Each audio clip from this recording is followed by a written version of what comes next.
Let me double check.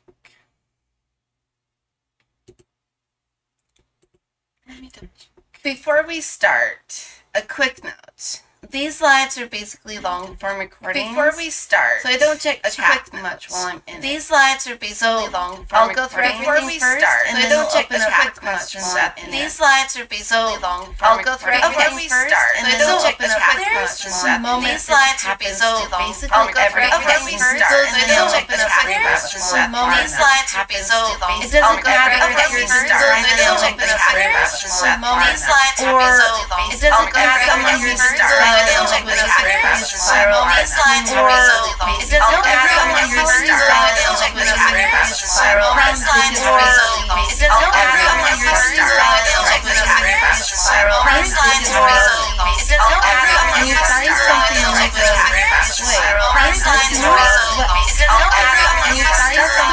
They'll check the spiral. These lines are basically long. It doesn't matter someone who's starting. They'll check the spiral. These lines are basically long. Increase the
birth rate,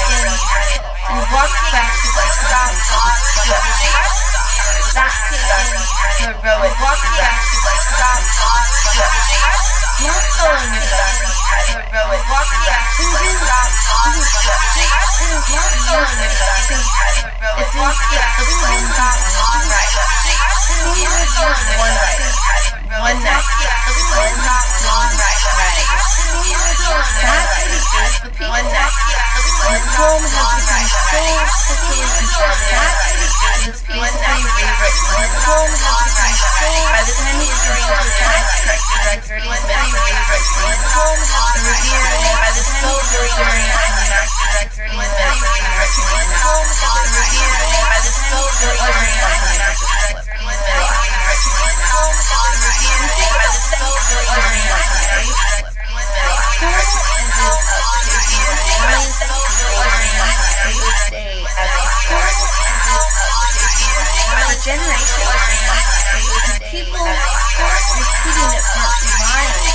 Little man, big ambitions, obviously aggressive for something.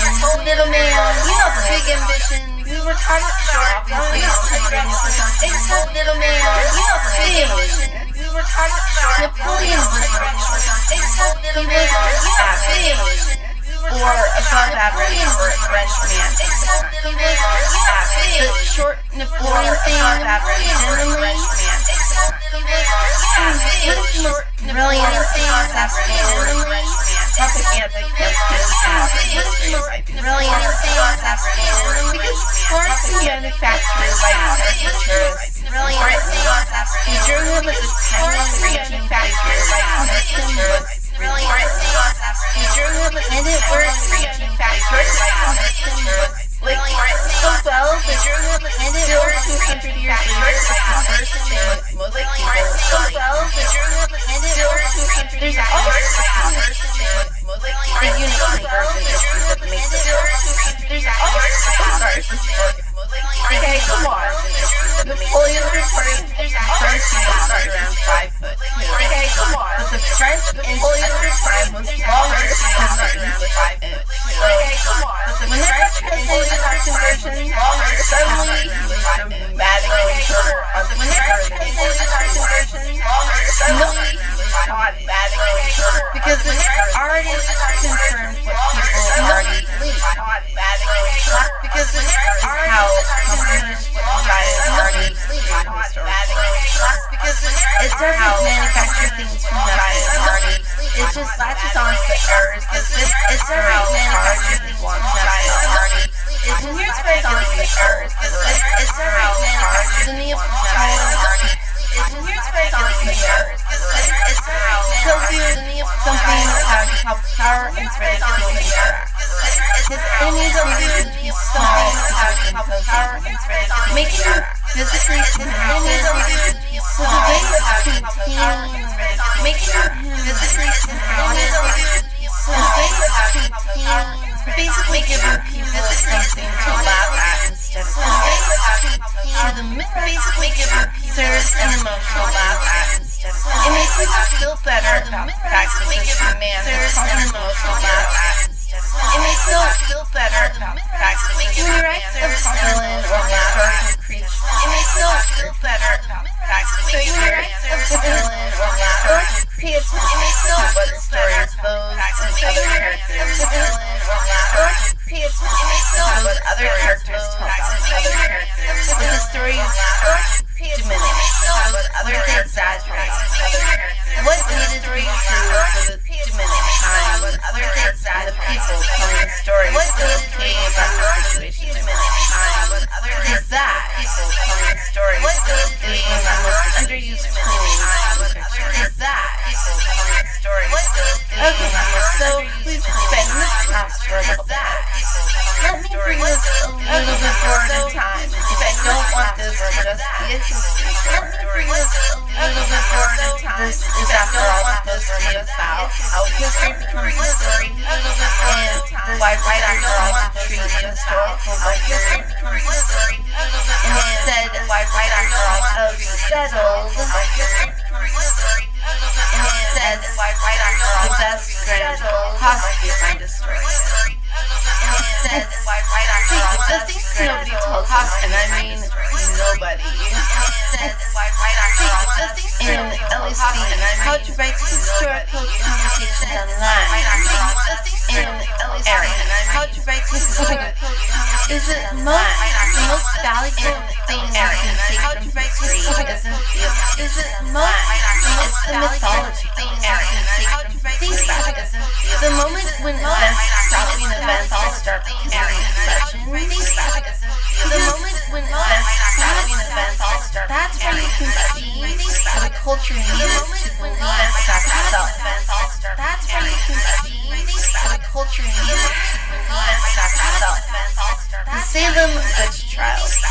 I am bringing them up because honestly they're endlessly fascinating topic. Bringing them up also because I think most people think they know this story, but do you really? Because I think they know because the popular version is all about Puritan unity, religious hysteria, young girls making accusations, innocent people, hysteria, young girls making accusations, innocent people, hysteria, young girls making accusations, innocent people, hysteria,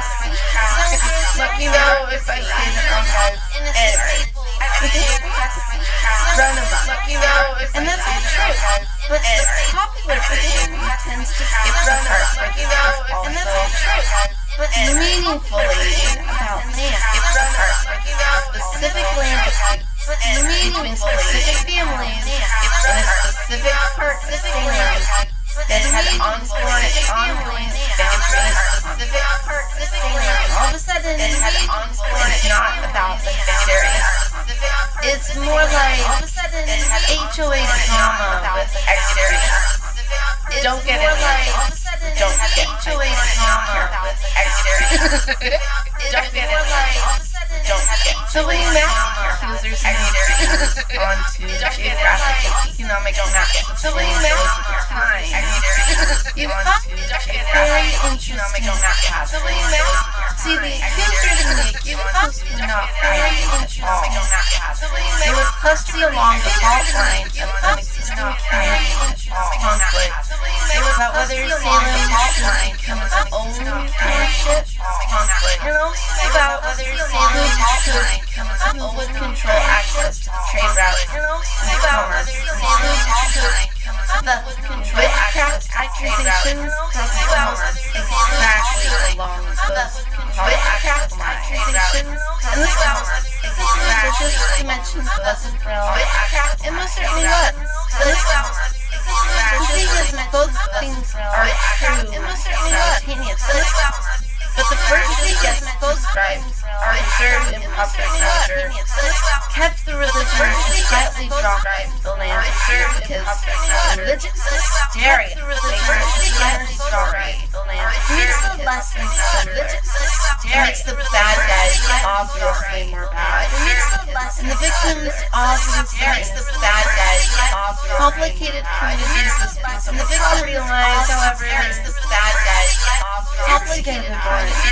So realize, however, the bad guys. And what happened when they get educated out? So realize, was the event became terrible instead a warning about mobs. Was the event became terrible instead without evidence. A warning about mobs. Was the event became terrible but evidence. A warning. There are lessons about a simplified version of events that are smoothed over. There are lessons about motivations of underneath. Smoothed over. And when you tell a story that smooths over those, you lose the part that makes you actually a story that smooths over those. You lose because the scary part of the story isn't just that people got hysterical.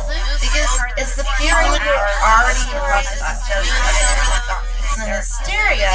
It's the fear that already something that is building fears. It's the hysteria. That's the story that is already comfortable and building fears. It's the hysteria. That's the version of the story that you already come go. That makes sense. And the crazy version this is just a history thing.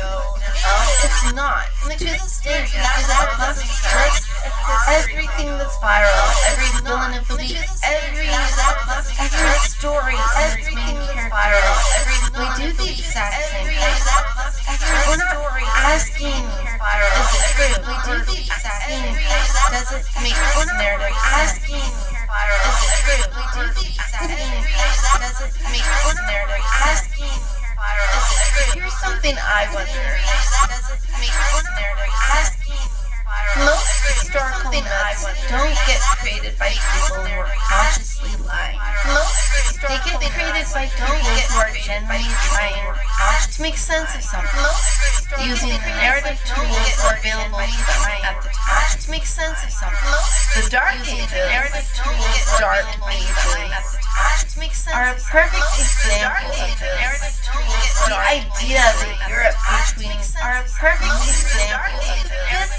The idea that Europe was this cultural wasteland is not a major choice.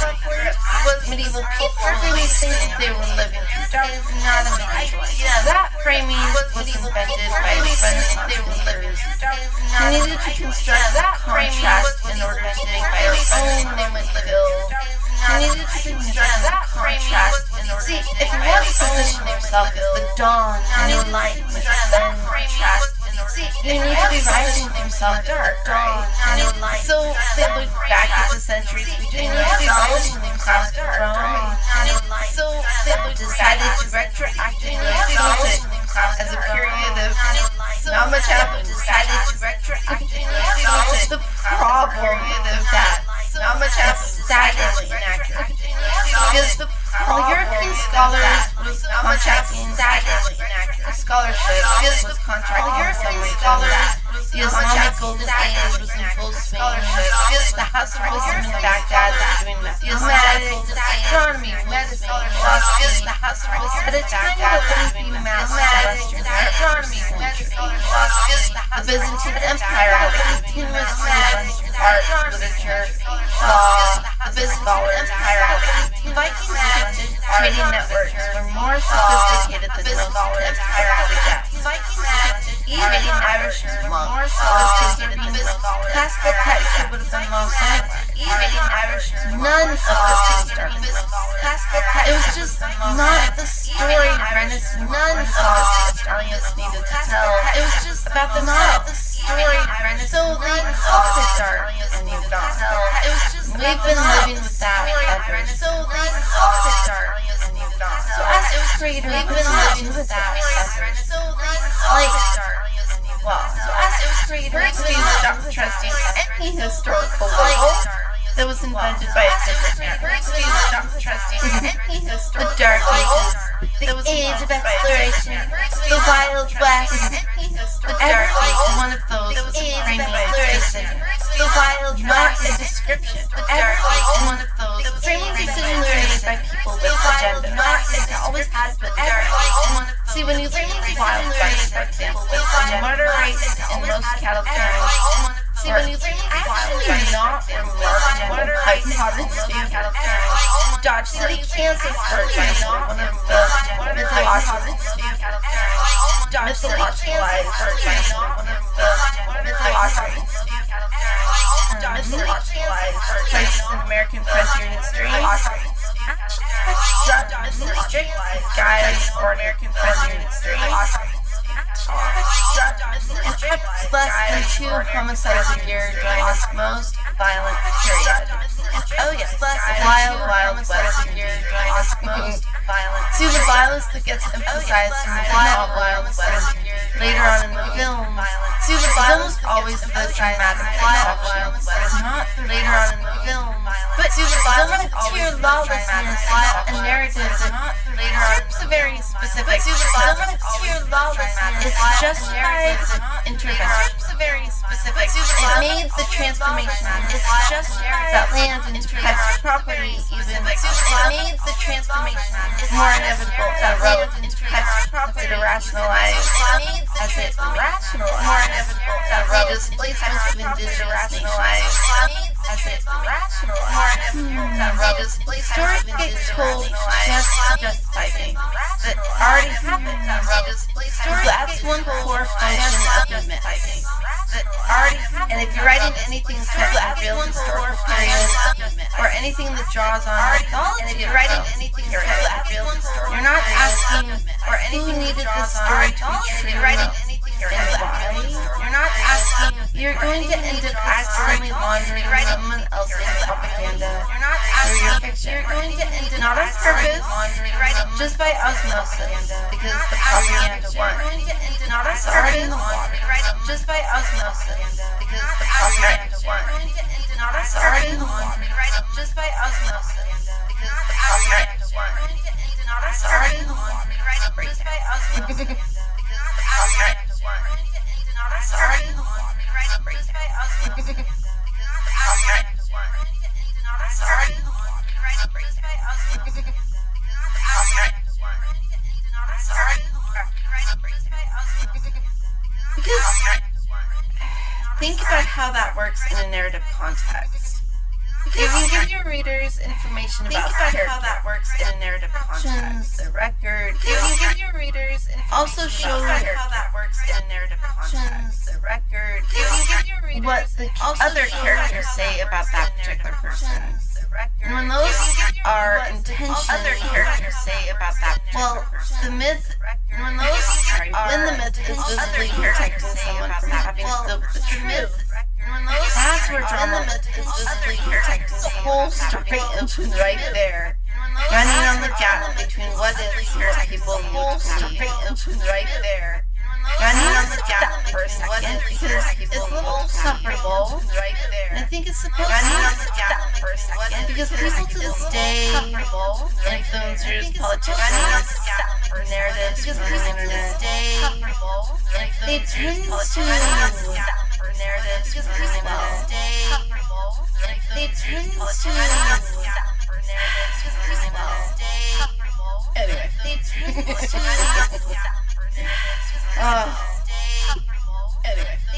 actually, you know what's super crazy about this? Is we actually talk and act like this is how it was back then. It doesn't affect us now. And act like this is how it was back then. It doesn't affect us now. And it affects us to this day. We see this constantly. Every viral story. Every real life villain of the week. Every viral we're not asking is it true. Every real life villain of the week. We're asking does the narrative we're not asking is it true. And sometimes it does and sometimes it doesn't. We're not asking is it true. And sometimes it does and sometimes it doesn't. We're not asking is it true. And sometimes it just it does and sometimes it doesn't. We're not asking. Sometimes it just it does. So the propaganda one is in the water, which means if you're drawing on historical sources without interrogating them, if you're treating the established version of events as neutral backstory without interrogating, you're not just being imprecise. If you're treating the you're actually introducing a particular way of seeing what you're not just being imprecise. And that's true even when your story has nothing to do with politics. Even a fantasy novel set in a genre inspired world is making choices about what that world is set in a genre what counts as civilization is making choices has the power but barbarian counts as civilization. These choices don't come from anywhere. They come from the mythology of what? Okay. These choices don't come from anywhere. So let me shift into something a little more personal here. Okay. Because I don't want this to feel like I'm doing a great assist towards who's complicated. Because I don't want live and loving doing a great assist towards who's complicated. Who looks like all your live and loving. When you're sitting down with the story and trying to figure out where the truth is useful versus when you're sitting down with the story and trying to figure out where the because you don't always want the message truth. Sometimes where the because you don't always want the message truth. Sometimes you don't because you don't. Sometimes the myth is the story.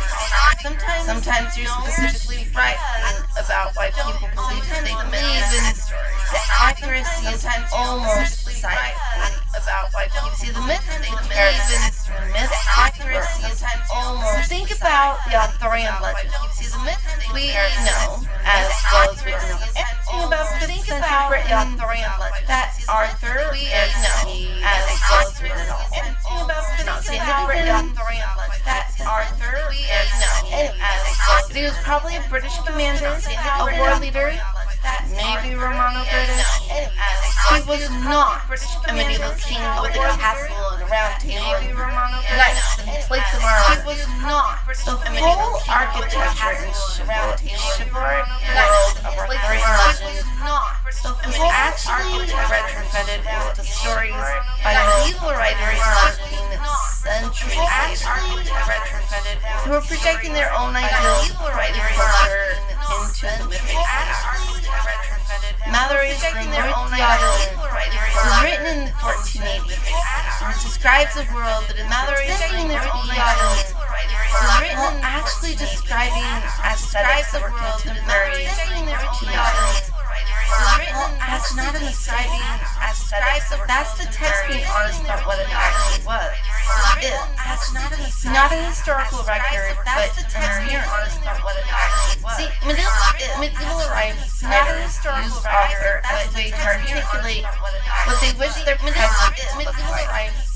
The once and future king who would return as not a historical claim. The once and future that's hope dressed as a legend would return as the people creators knew exactly what they were doing. Hope dressed as a legend. So when contemporary writers engage with the Arthurian material, the ones that do really well, so when contemporary writers engage like the ones in Future Film by T.H. White, do really well. This remains one of my most favorite unsettling versions of legend I've ever read. Because he favorite uses it to process the anxiety of World War II. Uses it to process the anxiety of and they're not trying to get history. They're not trying to just trying to continue a tradition. They're basically asking this, what does this myth reflect back? We're just trying to continue a tradition about our own moments. They're basically what hope does it carry, and what does that hope reveal about what we are afraid of? What hope doesn't use historical material, then I need the facts that you're afraid of. And they're valid historical material, then you need to know which one of the facts you're afraid of. You need to know whether you're using history or mythology. You need to know because they're completely different relationships with actual history or mythology. And I think a lot of writers are completely different by trying to do both at the same time and not committing to either. They want the authenticity of historical accuracy and not committing to either. They want readers to feel that this is historical accuracy. But they also want freedom of readers to feel the ability to shape events around the truth rather than freedom of readers to feel the ability to shape events around shape events around themes of truth. And you can't have both. You have to earn both. Shape events around you have to be deliberate about when you're switching modes. Otherwise you get an uncomfortable middle space where nothing feels quite right and nothing feels otherwise you get an uncomfortable middle space. Let me give you one more example that I think is really good for writers to think about. And it's one that doesn't get brought up as much as the others. And it's really good for writers to think about. And it's one that doesn't get brought up as much. Now the correction itself becomes a new kind of story. And it's one that Martin Luther King Jr. becomes a new version of him that got installed in American culture in the decades after his assassination. That is so thoroughly sanitized in the decades after it barely resembles the actual person. So thoroughly, I Have a Dream speech, the peaceful morality, the gentle moral authority. I Have a Dream speech, all have morality. But it got elevated and isolated in a way that quietly amputated everything that made the FBI consider him a dangerous threat. Amputated every surveillance that made the FBI. The speech is about economic injustice. The opposition to the Vietnam War. The speech is about economic injustice. In a 1966 Gallup poll, 63% of Americans had an uncomfortable view of King. He was not universally beloved before. Had an uncomfortable view of King. He was controversial, radical, and he made people deeply uncomfortable. He was controversial, and that's precisely what made him effective. And he made people sanitized the monument version is useful in a way that the real version is. You can put the monument version as text is useful in a way you have politicians of every stripe and vote. You can put the monument version as text is useful in a way you can make them into a symbol that asks nothing of you. Expect to agree that racism is bad and peaceful protest that asks nothing of you. The real version is harder to you. Because the real version asks nothing and demands. The real version is harder to you. And here's where it gets version specifically interesting. Their corrective work itself has become a kind of story. There are now two competing mythologies about the monument and the radical. And both are simplifications, even the corrective monument, because even the real radical and both are simply shaped by what the contemporary moment needs. Because even the real radical and both are doing narrative work. Neither is neutral. When you're writing real people, or neither is neutral. When you're creating characters clearly based on real people, or you're not choosing between accuracy and myth. You're just choosing between competing myths. You're not choosing between accuracy and myth. Honestly, you're just choosing between competing myths to be aware of it. Mythology, and to think carefully about what mythology you're just choosing between, and whether that's a choice you actually want. Carefully about what mythology you're just choosing between, and whether that's a choice you actually want.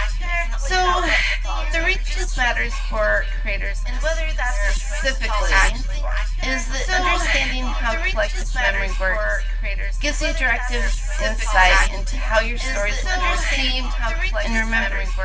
Not just the cultural insight or individual stories too.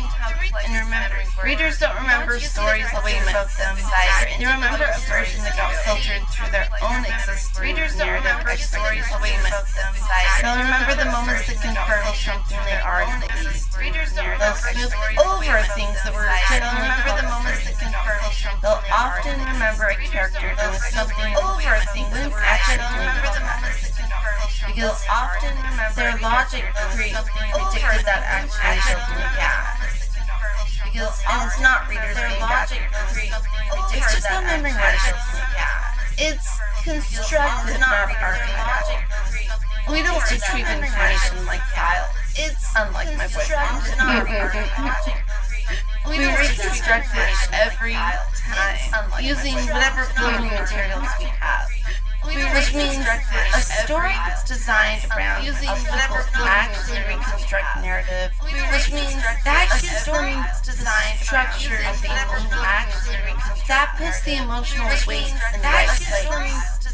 Structure that narrative is going to survive transmission in the right place. Better than any story that technically decides to survive transmission in the right place. Better than any story. Neapolitan's propaganda beat the truth because it gave people something emotionally satisfying. Neapolitan's propaganda beat the truth. The Dark Ages won because it told the story Renaissance thinkers needed to tell themselves. That's how narrative competition works. The most portable, emotional, resonant, and satisfying version live survives. The most portable, emotional, the truth is competing in that arena with everything else. And it doesn't get a handicap. The truth is competing in that arena with everything else. And it doesn't get a handicap. The truth is competing in that arena with everything else. Here's a simple piece of advice. Don't lie. Don't simplify yourself and your writing down to dishonesty.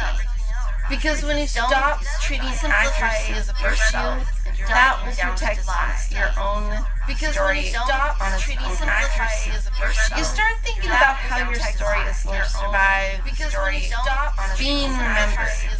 You start thinking what shape does it need to be to carry for people to carry being remembered at? What are the load-bearing elements to carry, and how do you make those unforgettable as possible? What are the load-bearing elements? That's not cynicism. That's just understanding the terrain as possible.